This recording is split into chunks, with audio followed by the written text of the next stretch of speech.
Goat movie బాగుంది. First time నాకు విజయ్ గారు అంటే చాలా ఇష్టము. కాకపోతే ఫస్ట్ టైం ఆయన మీద కోపం వచ్చింది మూవీ చూస్తుంటే.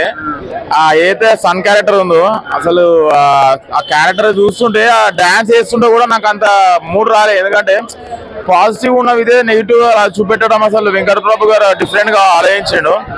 దీనిలో మంచి ప్రభుదేవ్ గారు ఉన్నారు, పెద్ద పెద్ద కాస్టింగ్ వాళ్ళని అందరూ తీసుకున్నారు. మూవీ పరంగా కోసం మాత్రము ఒక వెంకట ప్రభు గారు మూవీలో ఎట్లయితే ట్విస్ట్ అండ్ టర్న్స్ ఉంటాయో దీంట్లో దానికి మించి ఉన్నాయి. మూవీ మాత్రం చాలా బాగా నచ్చింది నాకు. ఆ బ్యాక్గ్రౌండ్ స్కోర్ అయినా సరే, ఏదైనా సరే, ఎలివేషన్ సీన్స్ అయినా సరే, లాస్ట్ ఒక ట్విస్ట్ ఉంటుంది. అది అసలు మైండ్ పోతుంది లోపల. మూవీ అయితే బాగుంది, చాలా బాగుంది. లాగ్ అంటే కొన్ని సీన్స్ ఉన్నాయి. కాకపోతే మూవీ నాకు వెంకట ప్రభు గారి మూవీసే ట్విస్ట్ అండ్ టర్న్స్ తోటి ఉంటాయి. మళ్ళీ హీరోని విలన్ గా చూపెట్టడం, అసలు ఆ విజయ్ గారి క్యారెక్టర్ చూస్తుంటే కోపం వచ్చింది నాకు. అంటే అట్లున్నది క్యారెక్టర్ చూపెట్టడము.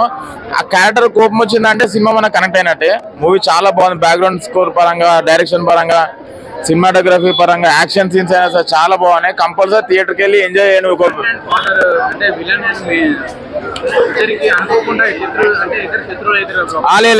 అది మనం ఏమంటారు, ఆ ట్విస్ట్ అనేది మనం చెప్పలేము. సినిమా చూస్తేనే ఎంజాయ్ చేస్తాం. ఇప్పుడు మనం ఆ ట్విస్ట్ చెప్పేస్తే మనకి ఆ మూవీ ఫస్ట్ హాఫ్ మొత్తం ఎంజాయ్ చేయలేం, సెకండ్ హాఫ్ కూడా ఎంజాయ్ చేయలేం. కంపల్సరీ థియేటర్లో వాచ్ చేయాలి ఆ ఎక్స్పీరియన్స్.